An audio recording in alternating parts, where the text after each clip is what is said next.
you were born in Cameroon, like we've established. You did your first part of childhood to 12, 13 in Cameroon. Then you came over to America. Do you define yourself as African American? Do you define yourself as just African?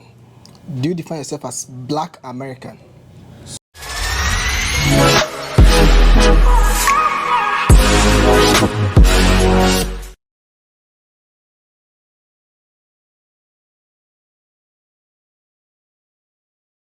This is Donald. Donald came to America. When did you come to America? When you were about 12, 13 years old. And Donald has been in America for so long. He was born a Cameroonian. But I don't think he's more Cameroonian. I don't know. We can argue that. In this video, we want to talk about life as an African and an American, and trying to make some comparison and trying to also create some understanding of what have possibly changed. Right. What has changed about your Africanness? What has changed? How is it living in America? How is it being a young person in America? I mean, you were born in Africa, you were born in Cameroon. Then you came over here. So we want to understand. Just talk to us. Okay. What do you think is the one thing that marks the difference between an American and everyday African?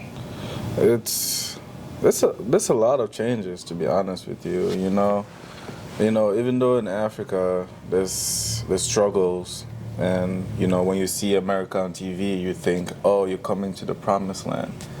Yes, but here there's also a different type of struggle. It's to be honest, it's even worse than Africa. So here is not a promised land. It's a promised land depending on what you're chasing, depending on what you're aiming for. But I mean, we Africans, when we come to the United States, we're chasing for one thing: for greener pastures, better opportunities to explore the world, to learn more. I mean, that's what we're chasing. That's what you're chasing. You can definitely find that here. You will definitely find that here. This is truly the land of opportunities. You can come here if you have a business idea. You can get your business up and running just like that. So let's take more like a trace of, you were born in Cameroon, then 12, 13, you and your family, you moved down to America, and you've been here all the while. How did you change? How did I change? Yeah. Who did you become? Did you become this young African man, or did you become this young American man? So that's funny you asked me that question. So when I was back in Cameroon, I was born in a village, right? And I would go to school in the city. And that's how I started my schooling. And then when I come to America to finish my schooling, I go to school in the village, and I go visit my family in the city. And my behaviors and actions, sometimes I sit and I think about it, like, what made me me, And I'll say my behaviors and action are almost the same. Like, I will act and react the same way, just make better decisions, or worse, depending on what it is, Some cultural transitions have changed because I have not been around that a long time. I've just been here. Donald, I see this. Is this for this video? Or is this the way you represent yourself? This is always how I represent myself. This is just a shirt. I have a hat, actually, that one of my friends, he's from Malawi.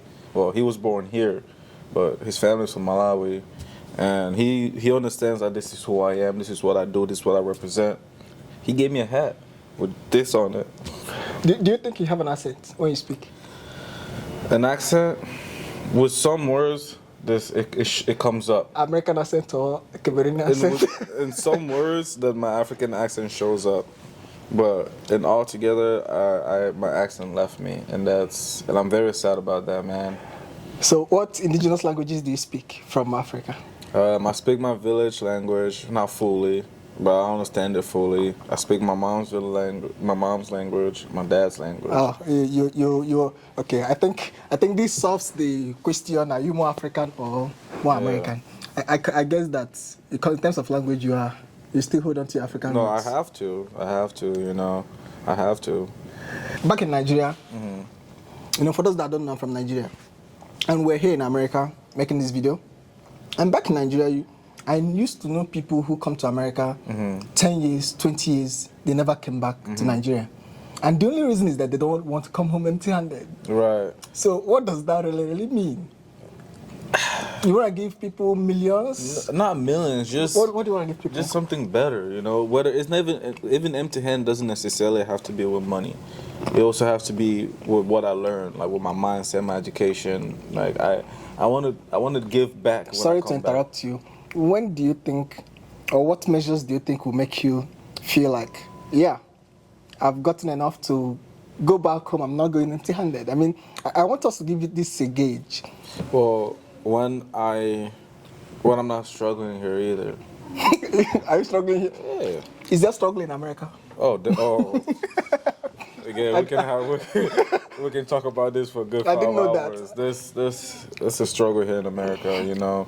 America but you say this is a land of opportunities flowing with milk and honey. So how are their struggles? But for you to have an opportunity filling with milk and honey, you still have to get the milk and honey.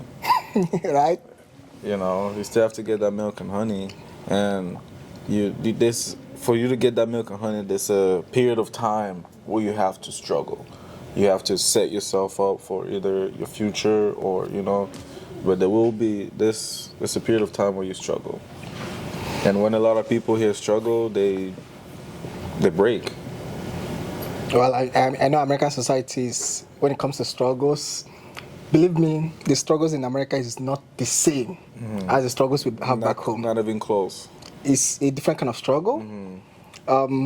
For us, I think we're blessed, but we suffer bad leadership, I guess.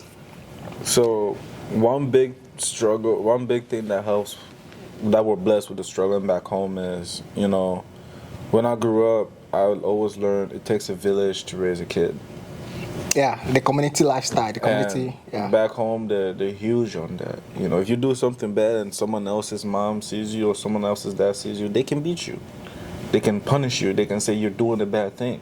But here, everyone wants to be an individual. Even if someone else's parents see you do something bad, I mean, they don't care. You're on your own. I mean, nobody cares about that. You deal with yourself. Yeah.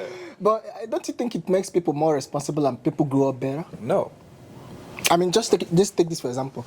In Nigeria, where I come from, you see 18-year-old, 19-year-old, 20-year-old, 25-year-old still living with their family, with their parents. They don't take responsibility for utility bills. They don't take responsibility for a lot of things. Don't you think in the bigger society, it makes them lack that dutifulness of building their lives and the life of the community? But in America or in the West, at 18, you leave your parents, you go hustle, you pay bills. It depends. If you're still 18, 19, even if you're still 25, 30-year-old, you're living with your parents and they do everything for you, then yeah, like you can't do that. But if you live with your parents, they still allow you to fend for yourself, to do what you have to do. There's just some struggles that you don't have to deal with. Then, you know, for me, growing up, there were some struggles that I dealt with. And by the time I was 18, I had a mindset that, like, first coming to America, my mom had like 3-4 jobs. You know, my dad had 2 jobs. So I was taking care of my brothers, my siblings. Yeah. And when I turned 18, just so I'm one less person for them to worry about, I left. You know, and then as soon as I left, I got some things. I got my car, I got a job, so I always come pick up my brothers, come over, relax, spend time. You see, that's it.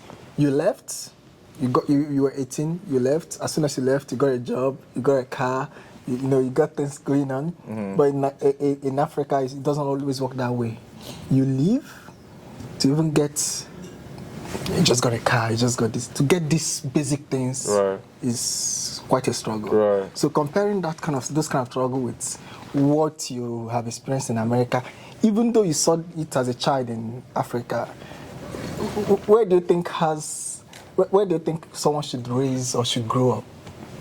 Whenever they feel ready, you know, like it all depends, because I have some friends, they're in their 30s, they still live with the parents. Here? Yeah.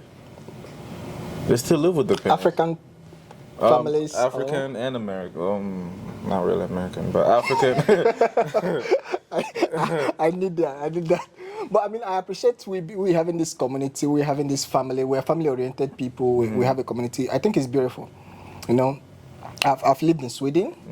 I'm here in America, and comparing to Nigeria, my country, and the rest of Africa, I think what we have, the West should be envious about it. I think the only people that have that should be Asia. Japan has this family-oriented. Asia, Japan, they do it correctly. Yeah. Even though you're still living with your family, you still do things on your own. You still take responsibility. Exactly. But in Africa, how about when you are responsible for a lot of people? Let's say you are responsible for your grandparents, you are responsible for your cousins, you're responsible for your great-grandcousins. Do you think it's a good or bad thing? And I know that you said you've not gone to Cameroon because you don't feel ready. Right. And I think one of the readiness you're talking about is capacity to take care of that responsibility, the whole community. Yeah. Do you think it's a good or bad thing? And do you think if it was a different kind of societal norms back in Cameroon, you would just go home even empty-handed?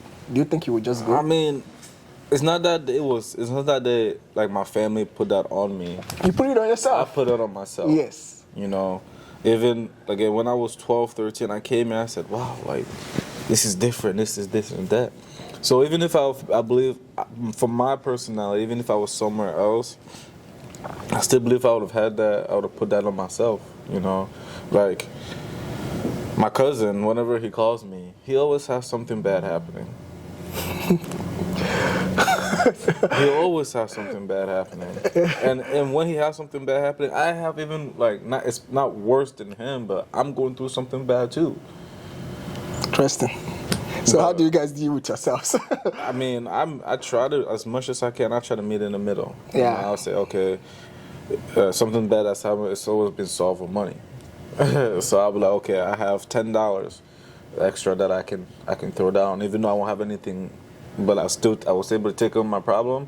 I'll have that $10 left. I'll send that in, and then hustle, struggle, do what I need to do to get my next $10, $15, $20. You know. Taking us back to Cameroon, you did your elementary education, primary education in Cameroon. How about high school? I did high school here. You did high school here. You never did high school in Cameroon. Then you're more American than. So, it's a beautiful thing that you're representing. You're representing Africa, even in your dressing. I'm not. Guys, I'm sorry that I don't have any map of Africa on me. But this American guy has a map of Africa on him. I have to represent. You know. So I'm talking about the education in America here. I don't know if you know much about our education back in Africa and the struggles in education, and you also understand the struggles in education here. I don't know if there's a way you can compare from an American perspective. So, I had a conversation with a friend of mine about this. He asked me, what do I think the difference is? One of the big differences that I saw is what I believe helps the kids a lot is in Africa, when the teachers grade, they add points. They see your strong points. They see what you're doing correct. Yeah. Here, when they grade, they subtract points. They see your mistakes. You see what? Do you understand what I get what you're saying. You know I what get I what mean? you're saying. So if you're growing up seeing that you're making mistakes every single time, how would you? Yeah. How would you know your strong points? You feel like you fail. You feel like you can't exactly. Do it. But if you're, like, back home, your teacher, like, even when the teacher is adding points, even if you didn't get the answer correct, he will say your answer is not correct, but I'll give you full points because you got all the work done. But here, no, they don't care. Who doesn't care? The teachers. They don't care. That's quite a unique perspective to this American. And that changes kids a lot. That changes kids a lot. And you know, a whole lot of Africans want to come here, do some studies, undergraduate, graduate, masters, PhD. You know, do you think they are coming because of studies, or do you think they're coming for something else? both. The studying schooling here compared to an African studying here compared to an African studying in Africa, school is easier here for them. Yeah, because they understand how to be the best, right? Yeah, school is easier I agree with that. I agree with that. You can't study in Nigeria. You can't be a student in Nigeria, and you come to America and you fail. You can't fail. I mean, Nigeria has built into you success. You know what I mean? Like, it's different. You know, school is much easier for them. They understand. They're a little bit more advanced, to be honest with you. Like the things that they've learned back in Africa, and the things that I learned here, they already learned this thing at a younger age and in a better way. Yeah, I mean, when it comes to labs and stuff like that, some technological tools, I think schools over here have it better than schools back home. Oh, well, we're catching up. We're getting there. We're getting there. We're trying to. That's, you know, and that's one of the big differences that would change, you know. And a degree in America is much stronger around the world than a degree in Africa. Yeah, you know, the reason is pretty simple. America remains, at least for now, the big brother to the world. Donald, you have to tell us this. Are you Trump or Biden?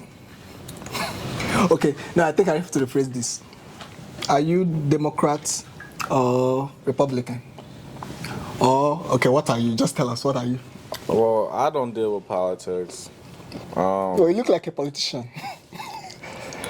I look like a lot of things. Tell me what of this you look like. Democrats and Republicans are basically one party, just different names. They have the same agenda. They want us to make America great.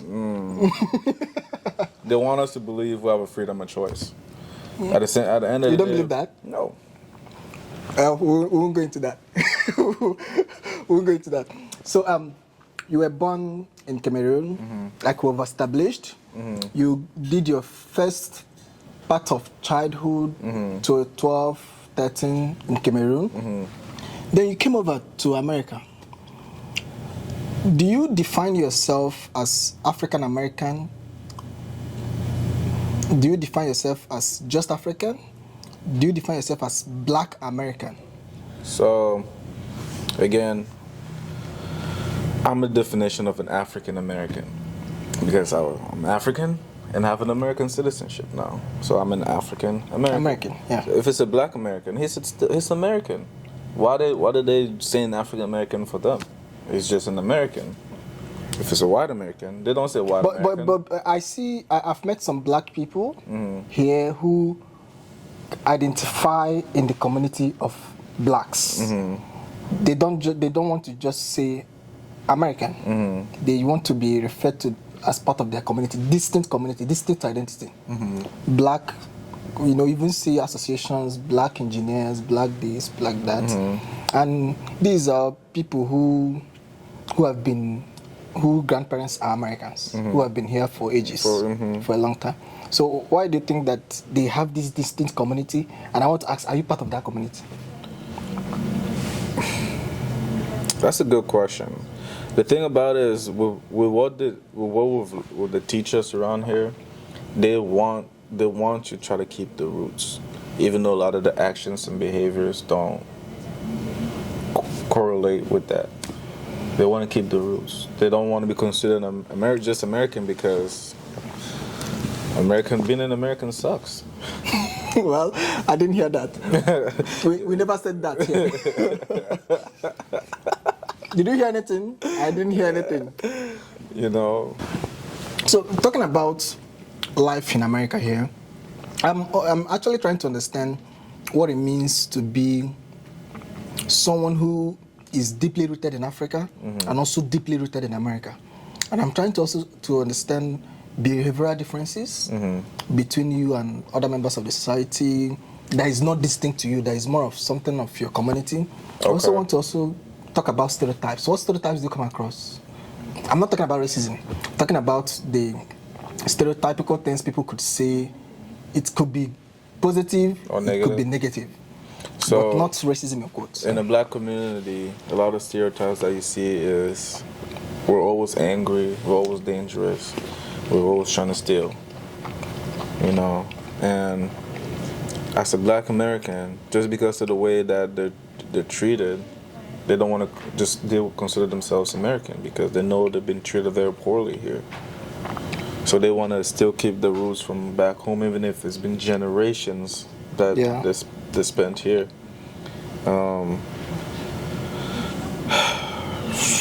One of the stereotypes that I see is, for me, for example, I use full sentences and I talk how I talk. And if I go to the black community, when I was around the black community, they were like, "Oh, you talk white." So I talk white. I'm just educated. You know what I mean? I get that. You use a complete sentence like you talk white instead of But you're then- educated.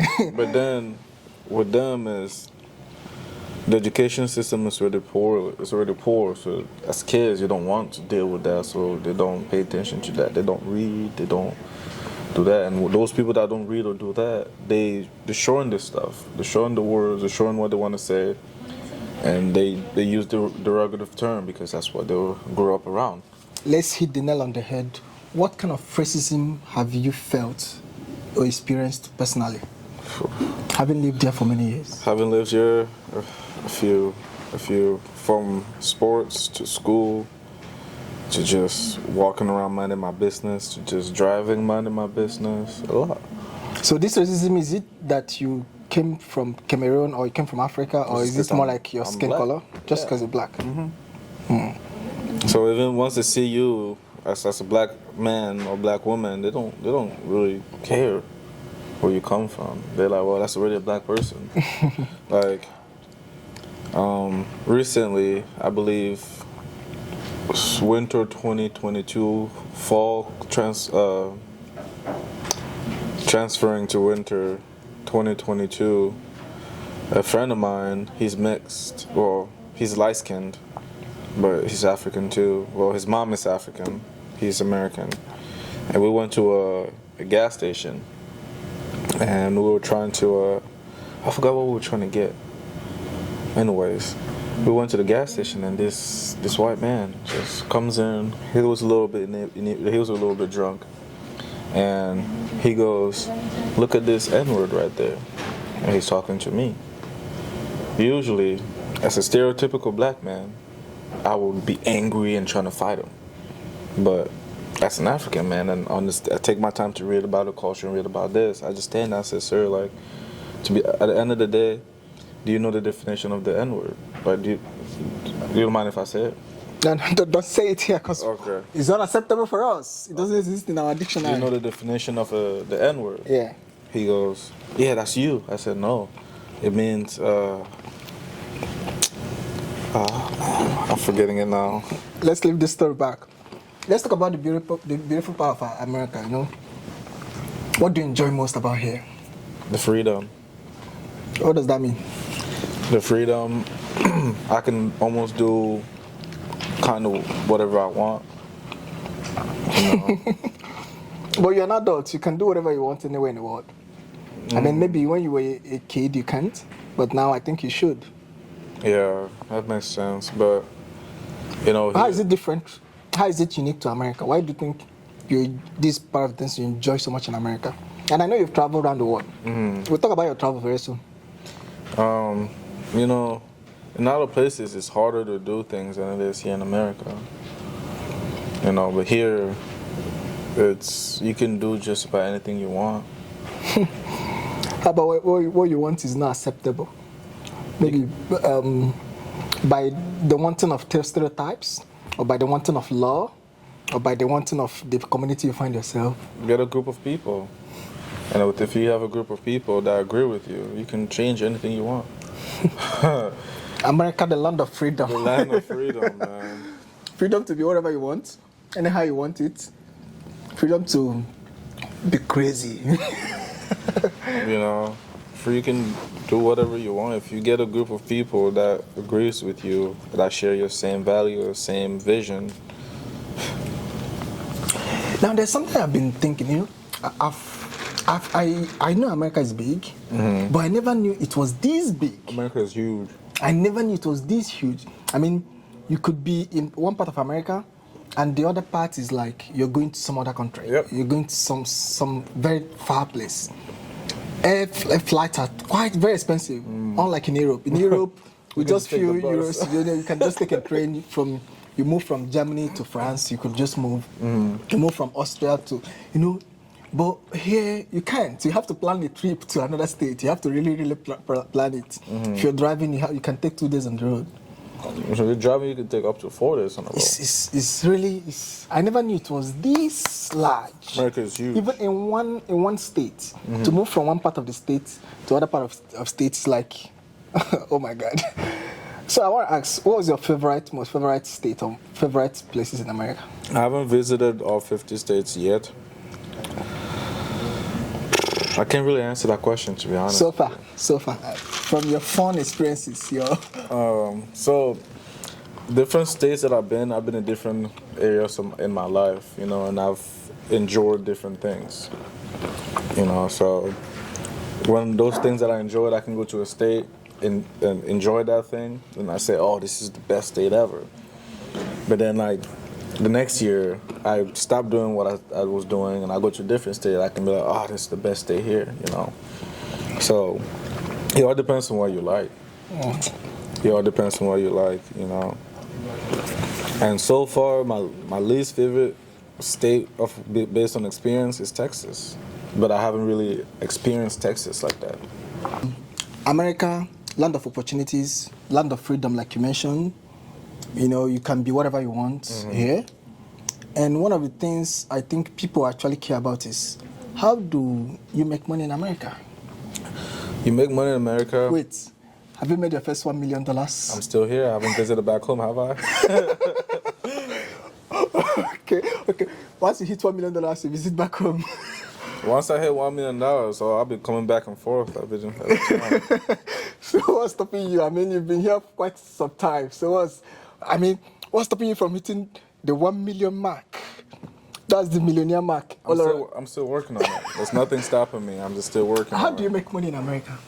Because I'm here in America and I have no idea how these guys are making money, but it seems money is going up and down everywhere. If you find something that you're good at or something that you love doing. Yeah, but wait. America is a cool place.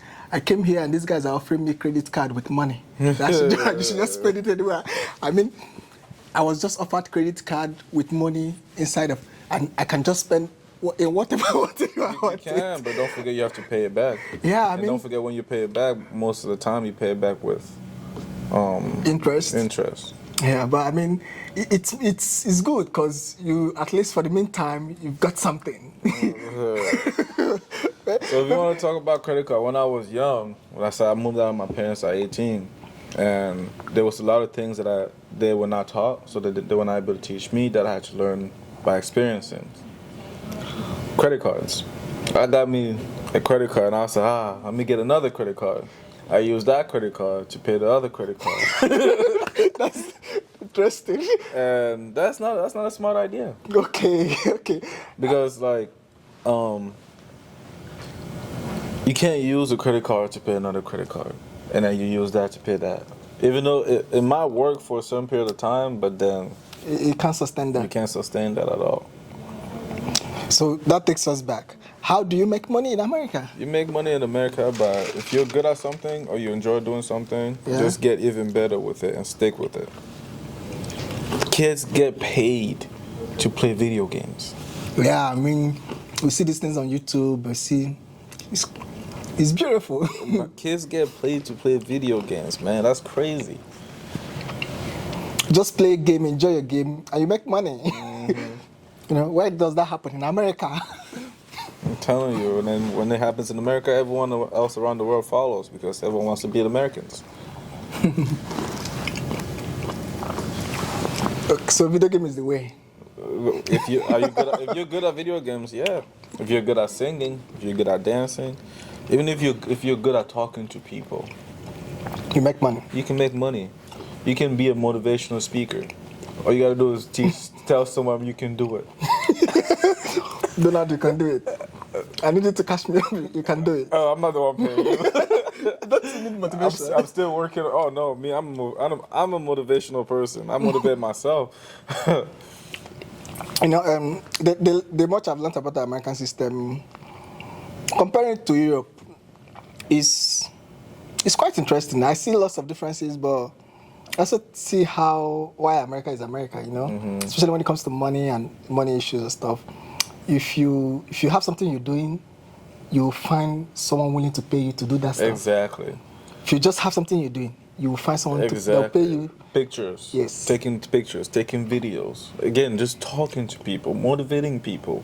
Like someone that wants to go to the gym, for example. Hey, because they're overweight. They're like, okay, I need to go to the gym, but I can't bring myself to go to the gym. I can hire you. I call you every morning or every afternoon. Every time I want to go to the gym, you can convince me to go to the gym. I'll pay you. Yeah. I can hire you to clean my house for me. I saw an app for gym motivation. On virtual online. All you do is read that quote and then apparently it motivates you to go to the gym. I can just do that for free on Google. I mean, I love this country with regards to this kind of opportunities. I mean, how can I take advantage of that? Now, there's a group of audience I have that I think I want you to tell us something about their, potentials. And these are Africans who are currently in Nigeria, in Cameroon, in Ivory Coast, in Ghana, wherever they are, and they want to come over to America. Do it. Do it. Do it. Find any means necessary to Please, do it. not any means necessary. Find any legal means. Okay. I don't know why he's thinking like that. I didn't have anything illegal in my mind. But any means necessary to come here, do it. Okay, with that, we want to say thank you very much for being part of this session. We'll bring Donald back, and we'll bring him back when he comes back. Know that he's gotten $1 million, and he's gonna tell us how to make money in America. So it's nice that we enjoyed a little bit of your African American mixed up lifestyle. Thank you for being part of this. Of course. You can invite me anytime.